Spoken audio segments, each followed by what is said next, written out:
than they had ever been.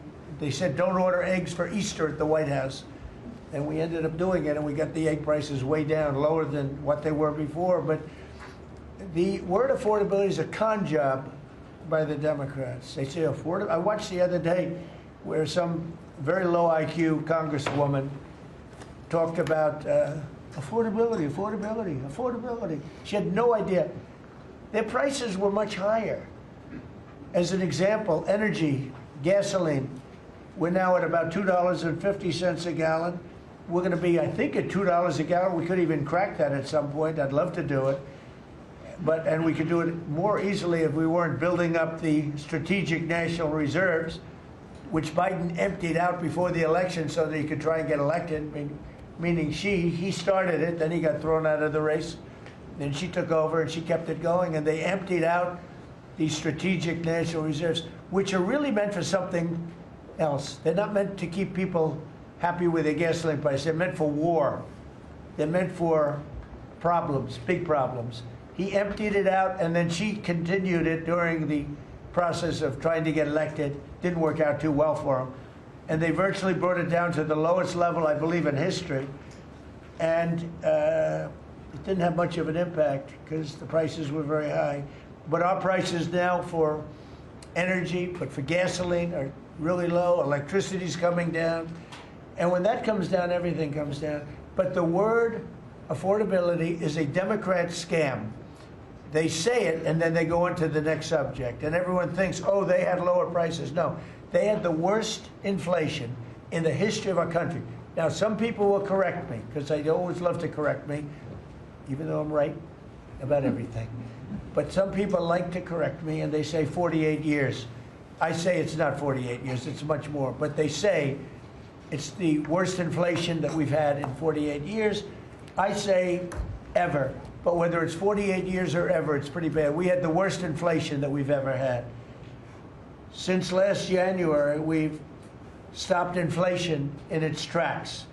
And there is still more to do. There's always more to do, but we have it down to a very good level.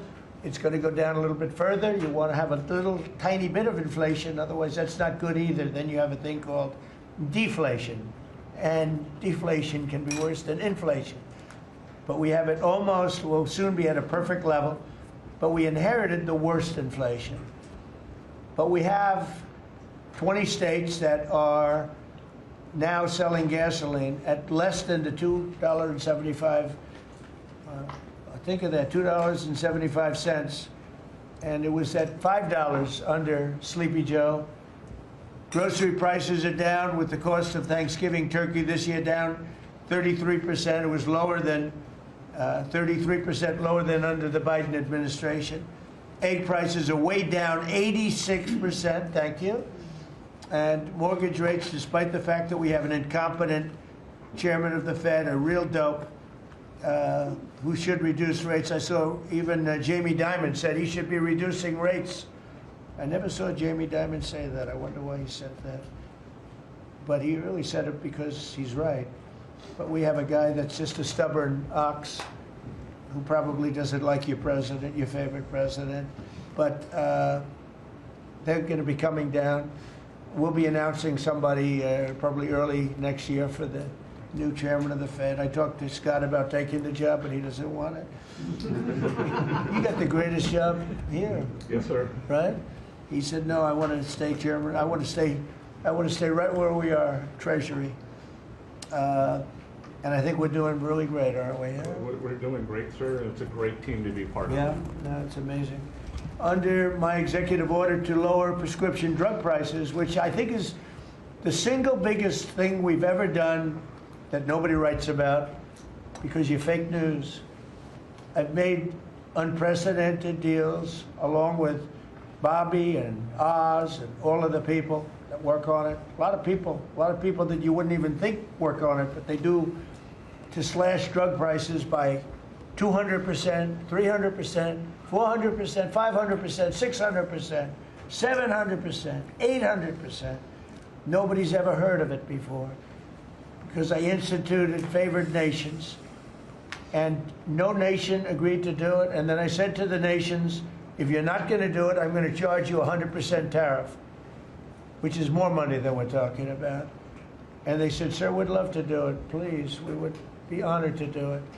And they agreed that they would go along with the whole thing. Nobody thought you could do it because they felt, number one, you couldn't get the drug companies to do it. So we're paying, as an example, for the, let's call it the fat drug, F-A-T, for fat people. Anybody use it at the table? Don't ask. But the fat drug was $135. Think of that. For certain people, $1,300 for certain countries, $1,300 in New York. So in New York it was $1,300, and in London it was $135. And a friend of mine called me, he said, what is this? Why is it? He got used to paying $1,300. Well, now what we have it down to is, Bobby, what's the number? Like 150 or something? We have it down to a low number, don't we? Yeah, it's around 100, 125, 150. Yeah, think of that. So we got it down from $1,300 to $125 to $140, depending on various countries. In other words, we're paying the lowest price, tied for the lowest price in the world. It's, people said you could never do that because you couldn't get the countries to agree to it. I did. Every country agreed to it because I said, if you're not going to agree to it, that's okay, I'm going to charge you tariffs. And as soon as I said that, they said, we agree. And then we had to be a little tough with the drug companies, but they came along. The bigger problem was the countries. The countries just wouldn't go along with it, but they did, every country. So we have reduced drug prices by 500, 600, 700, 800, 900%, depending on the drug, depending on the company, depending on all of the different factors involved. Nobody's ever even thought of drug reductions like that, price reductions. And I told you the story that in my first term, I was so proud of myself because I reduced drugs. It was the first time in 28 years that drug prices were reduced. It was 1/4%, 1/4%. And I was so proud of myself. I said, it's the first time in 28 years that drug prices went down over the course of a year, over the course of a presidency. 1 year. 1/4%. I had a news conference. I was so proud. Now I got them down, not 1/4%. I got them down 400, 500, 600% and more. And the fake news won't write about it. And it's going to have a huge impact on healthcare because a big part of it's buying drugs, buying prescription drugs. It's going to have a huge positive impact because Obamacare is a disaster. I said it years ago, and I say it now, and the money should be paid, taken away from the insurance company. Obamacare was made to make the insurance companies rich. Their stocks have gone up 1,000% in a short period of time because the money goes to the insurance company. I want the money to go to the people. Let all the money go to the people, and let the people go out and buy their own health care. And I see on television, people are advertising now, we will help you buy health care. We will go out and help you buy. That's becoming like an industry because of what I said. So something's going to happen. It's probably not going to be easy because the Democrats, frankly, they don't want to make a good deal for the people. They just want to make a bad deal for the country. They want to make a bad deal for the Republican Party. But the Republican Party is united, and I will say that what I would like to do is the money doesn't go, trillions of dollars get paid to drug companies. And you still have lousy health care. Obamacare is horrible health care. We want it to go to the people and then let the people go out and buy their own health care, and they'll do great. They'll do great. So we're negotiating that now with the Democrats. Well, congressional Democrats want the largest tax hike in history. I proudly signed the largest tax cuts in American history with the Great Big Beautiful Bill. The Great Big Beautiful Bill, the biggest piece of legislation ever signed, and that includes the extension of the original Trump tax cuts. But it's the biggest tax cut ever signed, and it includes no tax on tips, no tax on overtime, and no tax on Social Security. Nobody's ever seen anything like it, so think of that. And in addition, you get, if you buy a car, this is great for our car industry because we have a lot of car plants. we're bringing back the automobile business.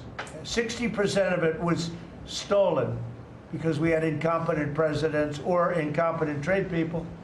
But 60% of it was stolen over the years, and now I think we're bringing it all back. I think we'll be bigger than we've ever been in the auto business. That's not even to mention AI, where we're leading China. You know, we're leading China by a lot. They're not going to catch us. We have to be smart, but if we're smart, they're not going to be able to catch us. They know that. They told me that. Next year is projected to be the largest tax refund season ever. And we're going to be giving back refunds out of the tariffs because we've taken in literally trillions of dollars. And we're going to be giving a nice dividend to the people, in addition to reducing debt. As you know, I inherited a lot of debt, but it's peanuts compared to the kind of numbers we're talking about. So we're going to be making a dividend to the people. And additionally, we're going to be able to reduce debt.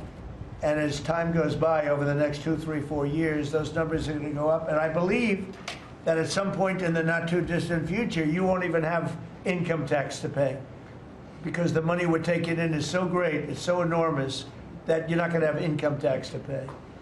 Whether you get rid of it or just keep it around for fun or have it really low, much lower than it is now, but you won't be paying income tax. We've slashed $1 trillion in costly job-killing regulations, saving Americans an estimated $2,100 for a family of 4.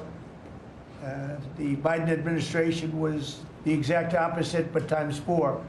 They went up $6,000. We went down $2,100. Think of that. To bring down energy, electricity, and utility prices, I ended the Green New Scam. They call it the Green New Scam, one of the greatest scams in the history of our country. They talked about global warming and all that crap, and what they've done to this country. What they've done by allowing 25 million people into our country, many of whom are criminals, many of whom, 11,888 are murderers, and we have to get them out, and we're doing it. We're doing it. I think what the job that our law enforcement groups are doing, Christy, you and Tom and everybody, amazing. What you're doing is amazing. I terminated the insane electric vehicle mandate. And look, some people that make electric cars weren't happy with that. But we have to do that because you have to have a choice, whether it's a gasoline-powered car. And we have so much gasoline. You know, China doesn't have gasoline. We do. And whether it's a hybrid, which really are working really well, the combination of electric and gasoline driven. But we, everybody was supposed to, by 2030, everybody had to own an electric car under the Biden stupidity. And not everybody wants to do that. I like electric cars. I like all cars. They're all good. They all have reasons. But you want to be able to go and buy what you want. I imposed historic tariffs that are now bringing in so much money that nobody's ever seen anything like it. And countries that were ripping us off, including allies, but they were ripping us off for years. I won't use the names. I won't mention Japan. I refuse to mention South Korea. I will not mention names. But they were ripping us off like nobody's ever been ripped off before, and taking horrible advantage of your country. But now we're making a lot of money. We're making a lot of money because of the tariffs that are pouring in. And it's really national security. Among everything else, it's national security. We've also rapidly turned the worst border crisis in world history. I believe we had the worst border ever in history. I don't care if you had a 4th world country. You know, we allow 3rd world country in. We would allow 4th world war countries in also. It doesn't matter. There was never a border that was as bad as our border. We allowed anybody in with no checks, no vetting. So we've rapidly turned the worst border crisis in world history into the strongest border in the history of our country, and probably one of the strongest borders in the history of the world, because we have nobody coming through. And I want to thank our people. The Border Patrol is so amazing, ICE, and I want to thank the military for the backup, because they're standing right behind them, and that was really nasty for a period of months, and now it's no longer nasty. Now they don't even come up. Nobody comes up. It's an easy job. made your job a lot easier because they know they're not going to get through. And we take people in, but they have to come in legally. For 6 months in a row, 0 illegal aliens have been admitted into the United States. You believe that? 0. We had millions of people coming in a year, millions. Now we have 0 for 6 months, and these are given by radical left people that do the numbers. I mean, they're not doing me any favor. They're being. We don't have our net numbers are unbelievable, but we had 0 people in the last 6 months. Illegal border crossings along the U.S.-Mexico border have plummeted to the lowest level ever recorded. And nobody talks about that anymore. You know, it's crazy. They don't talk about it. You'd think they'd say, well, Trump's done a great job at the border. This country is being destroyed by the border. But you always find something new, like, is he in good health? Biden was great, but is Trump in good health? I sit here, I do 4 news conferences a day. I ask questions from very intelligent lunatics, you people. And I give the right answers. There's never a scandal. There's never a problem. I give you answers that solve your little problems. You go back and you can't find anything, but you do stories about Biden was in wonderful health. The guy didn't do a news conference for 8 months. If I go one day, I had one day where I didn't do a news conference, there's something wrong with the president. You people are crazy. I'll let you know when there's something wrong. There will be someday. That's going to happen to all of us. But right now, I think I'm sharper than I was 25 years ago, but who the hell knows? By the way, I took my physical. I got all A's, everything. But they said to me, would you like to take a cognitive test? I said, is it hard? They said, yes. I said, well, I'm a very smart person. Who was the last president to take one? No president has ever agreed to take one. Because when you get into the mid-questions, meaning, 10, question number 10, 11, 12, 28, 30, they get harder and harder. And they said, would you like to do it? I said, well, no reason to do it. Nobody's ever done it. I'll do it maybe, but there's really no reason. They said, sir, the problem is this is Walter Reed Hospital. And that's a military hospital. And that means that things are, sort of open. It's not like private where you have, if you do poorly, we'll have to, probably you'll find out. I said, I won't do poorly. I'm a smart person, not a stupid person. And as the doctor will tell you, I aced it. Right, Susie? I aced. I got every question right. And these are tough questions. These are questions that I would say 99% of the people that I'm talking to right now, meaning the people from the fake news, would not do well in those exams. But I'm the only one that took it. I got every single question right. And then I read in the New York Times, is Trump sharp? Trump is sharp. But they're not sharp. That's why they're going out of business, the New York Times. I hear they're losing so much money, it's ridiculous. They're a bunch of fakers.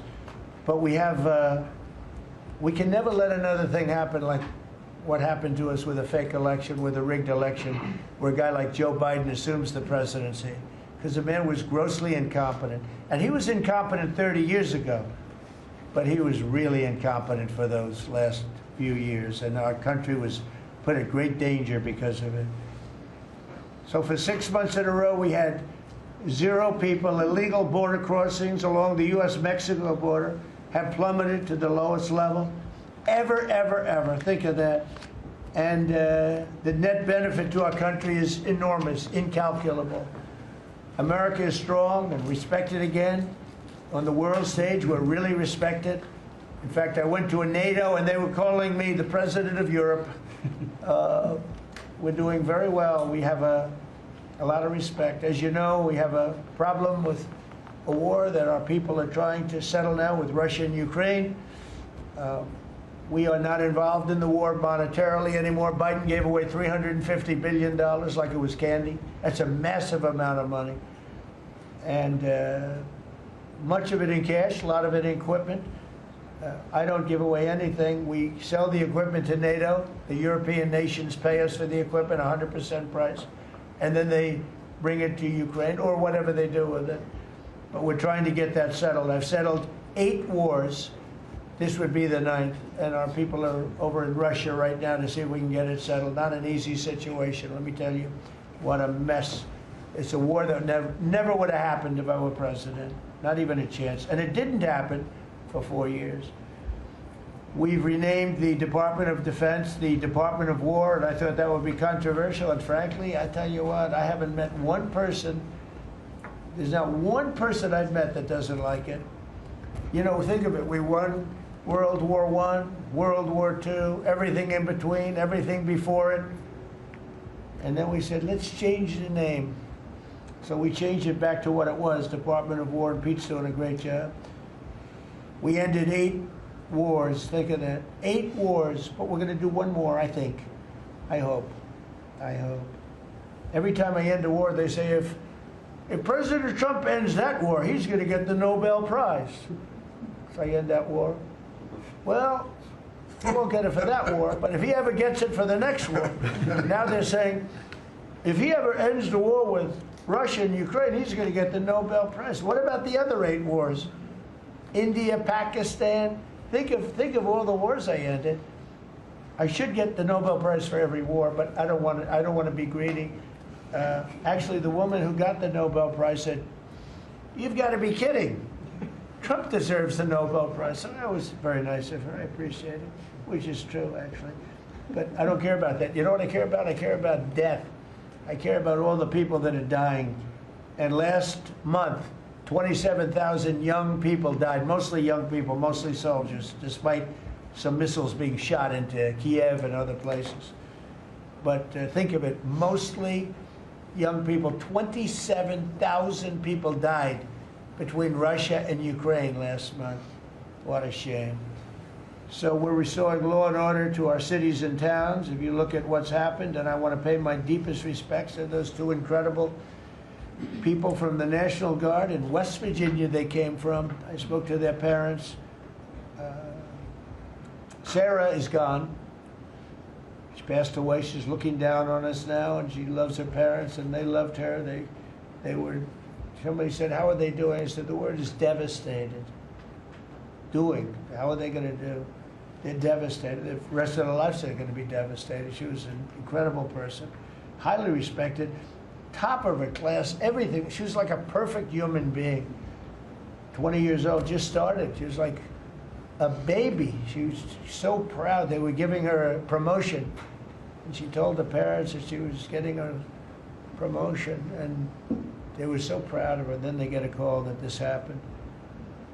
And we have one young man who's fighting for his life. He's fighting very hard. I think he's probably doing better than anybody. They said he didn't have a chance. I'll tell you, the one who said he's going to live is his mother. Spoke to his mother. Sir, he's going to live. I spoke to her very soon after this horrible event took place with this scum that is able to come into our country. I spoke to his mother. Sir, he's going to be okay. I'm telling you. No doctor thought that. Nobody thought that. He was hitting bad places, and she was like so positive. It was incredible. And it's possibly right, Pam, right? Possibly right. Boy, it would be amazing. If he lives, it would be amazing. A miracle, actually. But we're very proud of those 2 people. We're very proud of the National Guard. We're very proud of our military and our police and our firemen and women. If you go back and take a look a year ago, year and a half ago, it will change, I think, on November 5th, the day of the election. But you go back before that, you couldn't get people to join the military, Pete, right? They didn't want anything to do with military. They wanted nothing to do with joining the police or the fire. They wanted nothing to do with anything. They had no spirit. The country it had no spirit, nothing. And now we just had the highest recruitment in history, and we're getting great people. We're getting great people. And I will say, despite what just happened, Washington, D.C. has become a really safe place. And I guess this lunatic probably was upset that the National Guard is so effective, because we were really, really effective, and we are. And Washington, D.C. is now considered a very, very safe city. We had crime numbers a year ago that was so bad, embarrassment, that the city, the capital of this country, could have numbers like that. And Washington now is, I mean, no murders, no this. It's been a miracle also what happened here. And now we're in Memphis, and we're going to New Orleans pretty soon. Over there, the governor called me. He'd like to have us go there. Governor Landry, great guy, great governor. He's asked for help in New Orleans, and we're going to go there in a couple of weeks. And we're doing a real job. Even Chicago's down a little bit because we have a minor force there. We could knock it down within 4 or 5 weeks. We could bring it down to almost nothing. But we have a governor that's grossly incompetent, and we have a mayor that's even more incompetent than the governor. He's a very low IQ person. And typically low IQ people don't make good mayors. So I want to thank all of our cabinet members. They're high IQ. Let me say one. Yeah, generally speaking, a couple of them a little concerned about it. No, but I want to thank, we have a great cabinet, an amazing cabinet, amazing people. All of them, you know, sort of have become stars. We're getting credit for the good cabinet, actually. And I just want to wish everybody a great holiday. We've I think, done a great job with the White House, bringing the White House back. You see the Palm Court that was redone. The Lincoln bedroom was redone. The Lincoln bathroom is now gorgeous, like it should have been. It was terrible green tile that was never the way it was supposed to be. It was done in the 1940s, actually, but it was not proper. And we're restoring the White House just like we're restoring the country, and people are thrilled. But the First Lady's done a beautiful job with the Christmas trees and all the decorations. I see the wreaths on the windows. I've never seen that before, on the windows of the White House. And you know, it's 4 stories high. I said, how did they get that wreath? They had people going up in a little dangerous. I wouldn't want to do it. But they put them up, and we have wonderful people working in the White House, and they're really proud to bring the building back. Because this building was a little bit like the country. It was mishandled, it was mistreated. And now it's being given love.